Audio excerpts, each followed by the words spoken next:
बिलावल भुट्टो जरदारी का Donald Trump के साथ नाश्ता। चेयरमैन पीपल्स पार्टी का कहना था कि ये मजहबी रवादारी के लिए अच्छा मौका है। मजहब को तकसीम के बजाय इत्तेहाद के लिए इस्तेमाल होना चाहिए। मीडिया से गुफ्तगू में उन्होंने मजीद कहा कि मैं अभी वजीर खारजा नहीं हूँ, मेरी मुलाकातें ज़ाती हैसियत में हैं। अमरीका में मुकीम ओवरसीज पाकिस्तानियों के साथ मिलकर मजीद काम करने की गुंजाइश है। लोगों के साथ बराबर की सतह पर बर्ताव करना चाहिए।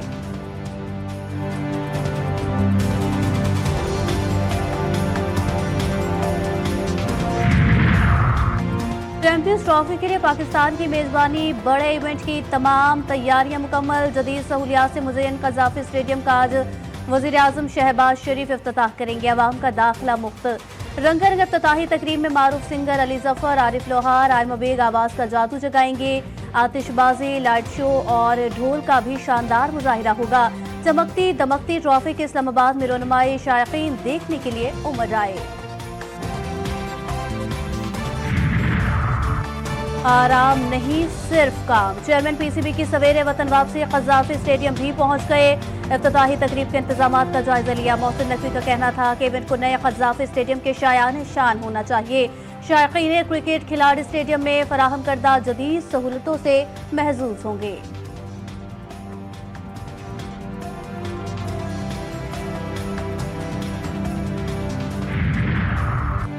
चैंपियंस ट्रॉफी से कबल सैमुल की सीरीज का टाकरा। कराची और लाहौर के मैदान सजने के लिए तैयार।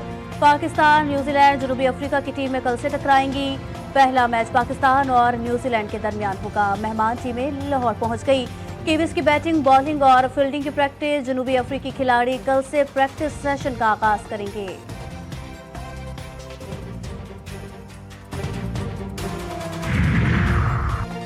और पहली एशिया और south east Asia regional CPA conference आज शुरू होगी। आलमी वफूद की आमद जारी। मलेशिया से दूसरा पार्लिमानी वफ्द लाहौर पहुंच गया। रुकन पंजाब असम्बली हिना परवेज भट्ट ने मलेशियन पार्लिमानी वफ्द का एयरपोर्ट पर इस्तकबाल किया। ईपीए कॉन्फ्रेंस खित्ते में पार्लिमानी ताउन के फरोग में संग मील साबित होगी।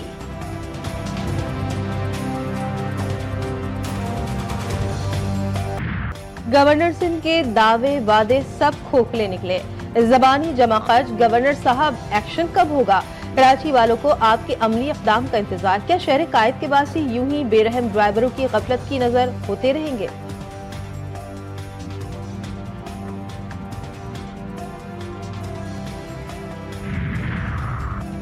कराची में लुटेरे भारी असलाह का इस्तेमाल करने लगे। गुलशन हदीद में हेलमेट लगाए मुल्जिमान की भारी असलाह के साथ जनरल स्टोर में मुल्जिमान स्टोर से 6 लाख रुपए लूट कर फरार। नाकिस कारकर्दगी पर SHO अदील शाह को हटाया गया था। गुलशन हदीद के करीब मुबैना पुलिस मुकाबला। फायरिंग के मुबैना तबादले में 2 डाकू जख्मी हालत में गिरफ्तार।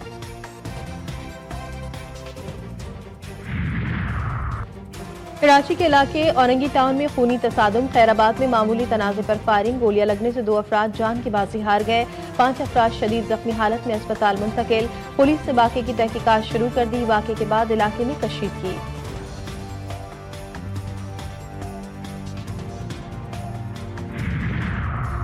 हैदराबाद में पुलिस और बुकला में 2 रोज से कशीदगी बरकरार। बुकला सरापा एहतजाज। अदालती कार्रवाई का बॉयकॉट कर दिया।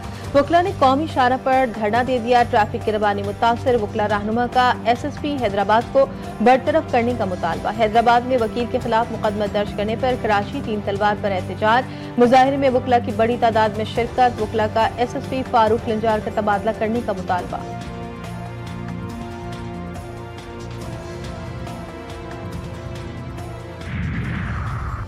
गवादर में गधों का स्लॉटर हाउस बनाए जाने का इंकशाफ। पैदावार भी शुरू हो गई। कायमा कमेटी बराए तहफ़्फ़ुज़ खुराक के इजलास में गधों की अफजाइश का जिक्र। वजारत खुराक और तहफ़्फ़ुज़ के हुक्काम ने कहा कि चीन के साथ गधे की खाल और हड्डियों से मुतालिक मुआहिदा हुआ है।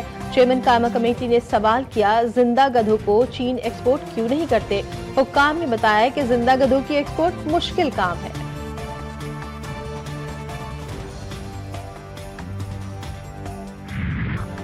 फुटबॉल की आलमी तंजीम फीफा ने पाकिस्तान फुटबॉल फेडरेशन की मेंबरशिप एक बार फिर मुअत्तल कर दी। ये फैसला फीफा काउंसिल के ब्यूरो ने किया। फीफा के बयान के मुताबिक पाकिस्तान फुटबॉल फेडरेशन को आइन में तरमीम करने में नाकामी के बायस मुअत्तल किया गया है।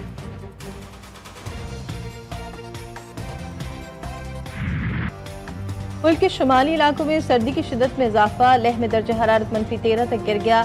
गिलगित बल्तिस्तान में सर्दी ने दांत बचा दिए। स्कर्दू गोपिस में दर्जा हरारत -7, इस्तौर हुंजा में -3, दरियाए सिंध कई मकामात पर चमके। आजाद कश्मीर में भी सर्दी अपने जोबन पर, कई इलाकों में पारा -4 डिग्री रिकॉर्ड। खैबर पख्तूनख्वा के बालाई इलाकों में वक्फे वक्फे से हल्की बारिश और पहाड़ों पर बर्फबारी। बलूचिस्तान के शुमाली इलाकों में लहू जमा देने वाली सर्दी। हालात में -8, ज़ियारत में -7 और कोयटा में -5 तक पारा गिर गया।